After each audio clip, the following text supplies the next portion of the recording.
सभी को नमस्कार। मैं आचार्य डॉक्टर रणजीत सिंह रघुवंशी संस्कृत सीखने के इच्छुक जनों के लिए मेरे द्वारा बनाए गए खंड संस्कृतम का नवमाह पाठः आपके समक्ष प्रस्तुत है। अब हम देखते हैं अस्धातु लंग लकार। पहले हमने पढ़ा था अस्धातु लट लकार। लट लकार अर्थात वर्तमान काल, लंग लकार अर्थात भूतकाल। अब हम अस्धातु का भूतकाल देख रहे हैं। प्रथम पुरुष एक वचन में आसीत था। प्रथम पुरुष द्विवचन में आस्ताम दो थे। प्रथम पुरुष बहुवचन में आसन दो से अधिक थे। मध्यम पुरुष एक वचन आसिही था। मध्यम पुरुष द्विवचन आस्तम दो थे। मध्यम पुरुष बहुवचन आस्त दो से अधिक थे। आपको पता है मध्यम पुरुष किसके लिए आता है? युष्मत के लिए। अब आएगा उत्तम पुरुष, ये किसके लिए आता है? अस्मत् के लिए। आसम अर्थात था, ये स्वयं के लिए आ रहा है, मैं था। उत्तम पुरुष एक वचन आसम, उत्तम पुरुष द्विवचन आस्व दो थे। उत्तम पुरुष बहुवचन दो से अधिक थे। उत्तम पुरुष किसके लिए आता है? अस्मद अर्थात मैं के लिए। एक बार फिर देखेंगे, प्रथम पुरुष में कोई भी संज्ञा आ जाएगी, कोई भी सर्वनाम आ जाएगा। मध्यम पुरुष में केवल युष्मद शब्द आएगा। उत्तम पुरुष में अस्मद आएगा। अर्थात मध्यम पुरुष और उत्तम पुरुष के जो निर्धारित शब्द हैं युष्मद और अस्मद, ये जो सर्वनाम हैं, इनको छोड़कर जितने भी सर्वनाम, जितनी भी संज्ञाएं और जितने भी नाम हैं वो सभी कहाँ जाते हैं? प्रथम पुरुष में। ये हमने पहले भी पढ़ा था। अब हम देखते हैं अस धातु के कर्ता के साथ प्रयोग। अर्थात अब हम यहाँ पर कर्ता को आगे रख देंगे। प्रथम पुरुष एक वचन में देखिए, बालकः आसीत् अर्थात बालक था। अब बालक कौन हो गया? हमारा कर्ता। मतलब जो था, किसके होने की बात कर रहे हैं? कौन था? बालक था। बालक यहाँ पर हमारा कर्ता हो गया। अब प्रथम पुरुष द्विवचन बालकौ आस्ताम दो बालक थे। प्रथम पुरुष बहुवचन बालकः आसन दो से अधिक बालक थे। मध्यम पुरुष एक वचन मध्यम पुरुष में हमें पता है क्या आता है? युष्मद शब्द आता है। तो युष्मद का एक वचन में होता है तुवम। तुवम आसिहि तुम थे। मध्यम पुरुष द्विवचन युवाम आस्तम तुम दो थे। मध्यम पुरुष बहुवचन यूयम आस्त तुम दो से अधिक थे या तुम सब थे। उत्तम पुरुष एक वचन। अब हमें याद रखना पड़ेगा उत्तम पुरुष में क्या आता है? अस्मद आता है। अस्मद कर्ता के रूप में जब भी आएगा उत्तम पुरुष में अस्मद आएगा, और मध्यम पुरुष में जब भी कर्ता आएगा युष्मद आएगा। अर्थात मध्यम पुरुष में तुम शब्द आएगा, तुम के ही तीनों वचन चलेंगे। और उत्तम पुरुष में मैं अस्मद अर्थात मैं शब्द आएगा और इसके ही तीनों रूप चलेंगे।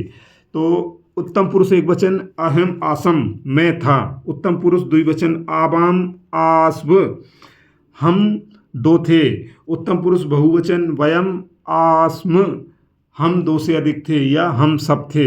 एक बार फिर से हम इस चीज़ पर विशेष रूप से ध्यान देंगे कि जो पुरुषों के जो कर्ता होते हैं, मध्यम पुरुष में हमेशा ही सदैव ही कर्ता कौन होगा? युष्मद शब्द होगा। और युष्मद के तीनों ही वचनों में रूप चलेंगे, तुवम युवाम यूयम।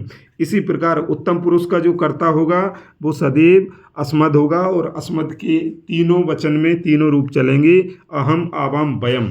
इस चीज़ को हमें कभी भूलना नहीं, इसको सदैव याद रखना है। उत्तम पुरुष और मध्यम पुरुष के कर्ता पूर्व निर्धारित होते हैं, अर्थात ये फिक्स होते हैं। बचता है प्रथम पुरुष, तो प्रथम पुरुष में उत्तम पुरुष और मध्यम पुरुष के बाद जितने भी कर्ता बचते हैं, जितने भी संज्ञा सर्वनाम, जितने भी नाम बचते हैं, वो सभी कहाँ जाते हैं?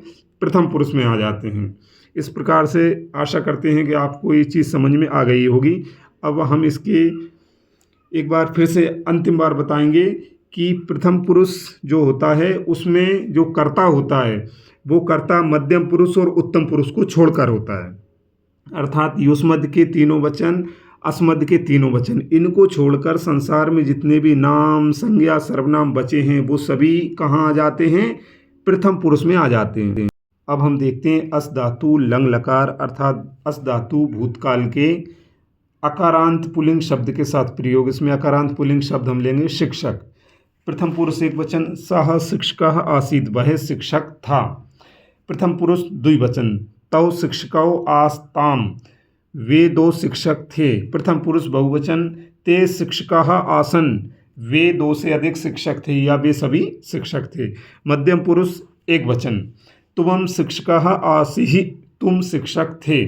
मध्यम पुरुष द्विवचन युवाम शिक्षकौ आस्त आस्तं तुम दो शिक्षक थे। मध्यम पुरुष बहुवचन यूयम शिक्षकाः आस्त तुम दो से अधिक या तुम सब शिक्षक थे।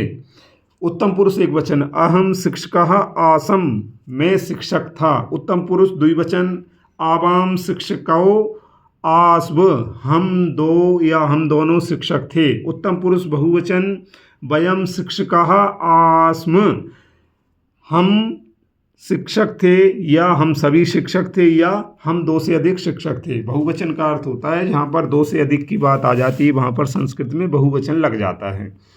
इस प्रकार से आप शिक्षक के स्थान पर अन्य शब्दों का प्रयोग भी कर सकते हैं, चाहे वो स्त्रीलिंग हो, पुल्लिंग हो या नपुंसकलिंग हो। प्रयोग इसी प्रकार से होगा। आप कोई भी शब्द किसी भी लिंग का यहाँ पर रख सकते हैं, बस उसका अंत देख लेना है और शब्द किस लिंग का है यह देख लेना है, तो आप इन रूपों को आराम से बना सकते हैं। अब हम इसी प्रकार से अस धातु लंग लकार के तीनों पुरुषों में कुछ अन्य प्रयोग देखेंगे। प्रथम पुरुष एक वचन सः मानवः आसीत् वह मानव था, यदि दूर है तो और यदि पास में है तो एषः मानवः आसीत् यह मानव था। प्रथम पुरुष द्विवचन में दूर है तो तौ मानवौ आस्ताम वे दो मानव थे। यदि समीप में है तो एतौ मानवौ आस्ताम ये दो मानव थे। प्रथम पुरुष बहुवचन में यदि दूर है तो ते मानवः आसन वे दो से अधिक मानव थे, और समीप में है तो एते मानवः आसन ये दो से अधिक मानव थे। मध्यम पुरुष तुवम मानवः एक वचन मध्यम पुरुष एक वचन तुवम मानवः आसीहि तुम मानव थे। मध्यम पुरुष द्विवचन युवाम मानवौ आस्तम तुम दोनों मानव थे। मध्यम पुरुष बहुवचन यूयम मानवः आस्त तुम दो से अधिक मानव थे। उत्तम पुरुष एक वचन अहम मानवः आसम मैं मानव था। उत्तम पुरुष द्विवचन आवाम मानवौ आस्व हम दोनों मानव थे। उत्तम पुरुष बहुवचन वयम मानवः आस्म हम दो से अधिक या हम सब मानव थे। इस प्रकार से हम देखते हैं कि हम यहाँ पर किसी भी शब्द का प्रयोग करेंगे, किसी भी लिंग का शब्द हो, तो मैंने पहले भी बताया था कि जब हम धातु रूप पढ़ते हैं, जब हम लकारों को पढ़ते हैं, जो क्रियाएं चलती हैं तो उन क्रियाओं पर लिंग का प्रभाव नहीं पड़ता है। चाहे वो स्त्रीलिंग हो, चाहे पुल्लिंग हो, चाहे नपुंसकलिंग हो, सभी के लिए क्रिया एक जैसी रहती है। जैसे अपन हिंदी में कहते हैं राम जाता है और सीता जाती है, क्रिया बदल गई, जाता है जाती है। लिंग के अनुसार राम पुल्लिंग था तो जाता है, सीता स्त्रीलिंग थी तो जाती है। किंतु संस्कृत में ऐसा नहीं है। संस्कृत में रामः गच्छति सीता गच्छति, अर्थात राम के लिए भी क्रिया गच्छति आ रही है और सीता के लिए भी गच्छति आ रही है। इस प्रकार से यह स्पष्ट हो जाता है कि संस्कृत में लिंग का क्रिया पर प्रभाव नहीं पड़ता है। हमारा कर्ता चाहे किसी भी लिंग का हो, हमारी जो क्रिया है वो एक समान रहती है। कर्ता के लिंग का प्रभाव क्रिया पर नहीं पड़ता है। यहाँ पर हम स्त्रीलिंग, नपुंसकलिंग या पुल्लिंग किसी भी शब्द का प्रयोग कर सकते हैं तीनों पुरुषों। जो समझ में नहीं आया कमेंट में पूछ सकते हैं। अद्य किम ज्ञातम आज क्या सीखा। आज हमने दो बातें सीखी। एक तो हमने सीखा अस धातु लंग लकार का तीनों पुरुषों व तीनों वचनों में प्रयोग, और दूसरा हमने सीखा अकारांत पुल्लिंग शब्द बालक, शिक्षक व मानव के साथ तीनों पुरुषों में प्रयोग अस धातु लंग लकार का। इस प्रकार से आज हम जो पढ़े हैं लंग लकार, उसका आप जैसे हमने प्रयोग किया है अकारांत पुल्लिंग शब्द बालक में, आप आकारांत स्त्रीलिंग, अकारांत नपुंसकलिंग या किसी भी अंत के किसी भी लिंग के शब्द का प्रयोग कर सकते हैं। आप जब जितने शब्दों का प्रयोग करेंगे उतना अच्छे से समझ में आपको आएगा। गृह कार्य, अब मैंने आपको आज जो अपन ने पाठ पढ़ा है उसके आधार पर कुछ गृह कार्य दिया है। इस गृह कार्य को आप देखेंगे। निम्न वाक्य नाम संस्कृत अनुवादम कुर्वन्तु, निम्न वाक्यों का संस्कृत में अनुवाद करना है। प्रथम जो पंक्ति आपको दिख रही है, वह गायक था, वे दो गायक थे, वे दो से अधिक गायक थे, यह पुल्लिंग के लिए है। और वह गायक अर्थात इसका कर्ता पुल्लिंग है। दूसरी पंक्ति है वह गायिका थी, वे दो गायिकाएं थीं, वे दो से अधिक गायिकाएं थीं, इसका कर्ता स्त्रीलिंग है। चूँकि हम जानते हैं जब धातु रूप चलते हैं तो वह पुल्लिंग और स्त्रीलिंग का कोई प्रभाव धातु पर या उस क्रिया पर नहीं पड़ता है, फिर भी आपकी समझ के लिए मैंने यहाँ पर लिखा है। तीसरी पंक्ति है ये युष्मत् शब्द की है, ये आप जानते ही हैं, मध्यम पुरुष आएगा। और चौथी पंक्ति है उत्तम पुरुष की है, इसमें अस्मत् शब्द आएगा। अगला पाठ लेकर कल फिर प्रस्तुत होंगे। सर्वेभ्यो नमो नमः। वंदे संस्कृतम।